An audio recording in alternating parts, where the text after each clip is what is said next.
She told me, she's like, it's not an option. Like, it's a demand. That's what your job is. There are times where they would just take what they want. And these mothers don't know. And there's no way they would know.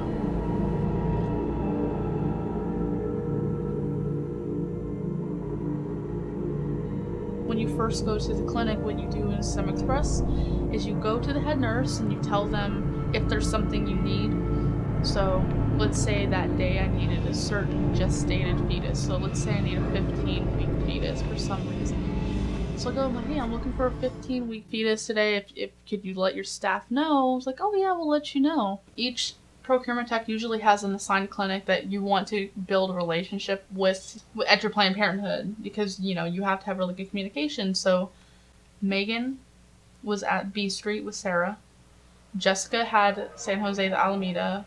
I had Stockton and Fresno. Fresno was in actually an alley. The areas like Fresno where it's dirt cheap and the area is not good. There were so many. I would work for 8 hours and there would be 40-something patients. It really wore me down. It's the environment. It's morbid. Like, you can feel it. You can hear screaming. You can hear crying. Like, so they give you a sheet and it's everybody for that day who's coming in for an ultrasound, who's coming in for an abortion, medical or late-term abortion, and we basically walk around the clinic and make sure that if we have time, we consent them, we take them in the room or meet them in the chair. Some women they come in, they do a test, and then you find out they're pregnant. Then you can consent them. So pregnancy tests are potential pregnancies, therefore potential specimens. So it's just taking advantage of the opportunities. The fetal tissues remains is a POC, which stands for product of conception. The specimen is what I would obtain from it. So POC, product of conception, specimen is what I would procure. I would set up my laptop, then you would log into the task page, log into AIM Instant Messenger. You would go get the gestation sheet from the head nurse, and you would see how many opportunities you had on the sheet. So then you would report that. The task page would just list the tissue, where it's to be sent, and then the number of specimens and equal. And so we all had access to edit that page. So if there was, it said we needed a liver, 17 weeks, John Hopkins or Stanford, Berkeley, whatever it was. And it said specimen, so if I got that, I would put my initials, so I'd edit it, put 1 HO. So that way, if we needed one, that's already cleared for that day. So everybody would log in and you would say, oh, there are 24 appointments today, 10 tissue opportunities, 8 blood sample opportunities, first patient at 8. So then I would wait for certain girls to come in. I would look for an opportunity to consent. So that would mean, like, after they go in, they get registered as a nurse, go sit down. That would be a great opportunity for me to, hey, can I talk to you for a second? Come in, shut the door. STEM Express had a consent form we'd have to initial. I'm certified. I'm donating. I know I'm not going to be reimbursed or compensated. I know this is for disease research. I've already consented that I am going to get an abortion. Yeah, no. That doesn't happen all the time. Some of these women don't know if they're going to get an abortion. Some they're not 100% they're going to get it done. Didn't know a lot about Dr. Berman, other than he worked for Planned Parenthood. There were actually comments made about him. He had a reputation for going viciously fast. Like, if we didn't watch him, we would lose our specimens. It was that fast. If there wasn't a girl in the room, he would get mad. He would pace the hallways if there wasn't something to do. Like, it's almost like he wanted to do it.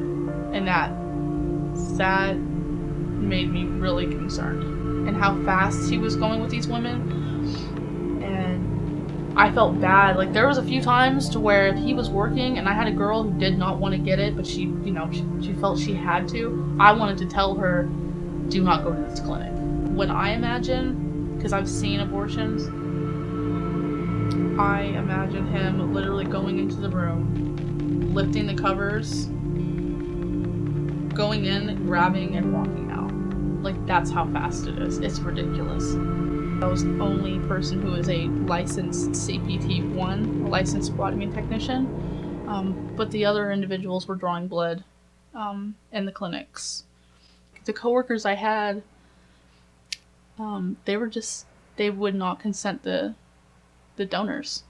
If there was a higher gestation and the technicians needed it, there are times where they would just take what they want. And these mothers don't know.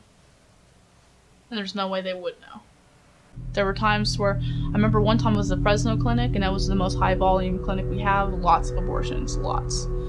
And I had a very gestated woman that was a LAMS patient. So LAMS patients, it's a 2-day process. So they take a certain material, they come in, they insert it into the uterus to expand it, and then you come the next day, they take it out so they can extract the fetus. So I consented her, and she said no, and I'm fine with that. I'm not going to press anybody. I'm not going to consent a girl who's throwing up from the abortion medication. That's not who I am. And she said no, and the next day, Jessica came, and she's like, oh, the high gestated girl, you have to get her, make sure you get her. I'm like, oh, I already consented her yesterday, she's not comfortable. And she looked at me like, okay, walked out, took her into the room, and she came back out and she was holding all these tubes. And all I said to her was, what did you say to her to get that blood? She's like, nothing. I'm like, so basically you just went in there and took her blood, and you're going to be taking her fetus without her knowing. So, yeah, I'm not, it's terrifying. Like, imagine if you were an abortion patient and someone was going in and stealing your baby's parts. And half of these women are already on the edge as it is. You know, so it's terrible. The women I worked for were cold. Just cold. They don't care. They just wanted their money. They didn't care that the girl was throwing up in the trash can, crying, and even there are times to when the patients would ask me, like, they would come in and be crying, like, should I do this? Should I be doing this? And from my personal view, I'm very pro-life, and I would tell them, like, run, like, go, like, you'll figure something out. You don't want to do this. Like, if you don't want to do this, go home. And I would get in trouble for that. I get in trouble. Jessica would say, why don't you consent her? Like, because she was crying and throwing up, and she didn't even know if she wants to get it done. What'd you say to her? I told her if she wasn't comfortable with it, then I'm not gonna do anything. She said, well, that was an opportunity you dismissed. Like, I'm not gonna tell a girl to kill her baby so I can get money. And that's what this company does. Straight up, that's what this company does. My job was to go there and get blood and tissue parts. Like, it wasn't presented as an option, really. From my boss, the words of Sarah, it's not. Like, she told me, she's like, it's not an option. Like, it's a demand. That's what your job is. I said, I'm not gonna push them over the edge when they're already on the edge. Like, there's a reason why they keep journals in the recovery room. Like, if abortion was a good thing, there wouldn't be so much emotional damage from it. End of story. I would take my sample, I'd put it in a tube, I would label it with a specimen sticker, I would take it back to the room, update the task page, put, 1 or 2, how many I got that day, and I'd fill out the paperwork on my computer, print it out at the lab, and that's what I would do all day. And then at the end of the day, I would put everything in a FedEx package, and I would have to drive to a FedEx and drop off the specimen. And the sad thing is people would ask what was in the box, and I didn't know what to say. Like, oh, there's dead baby parts in there.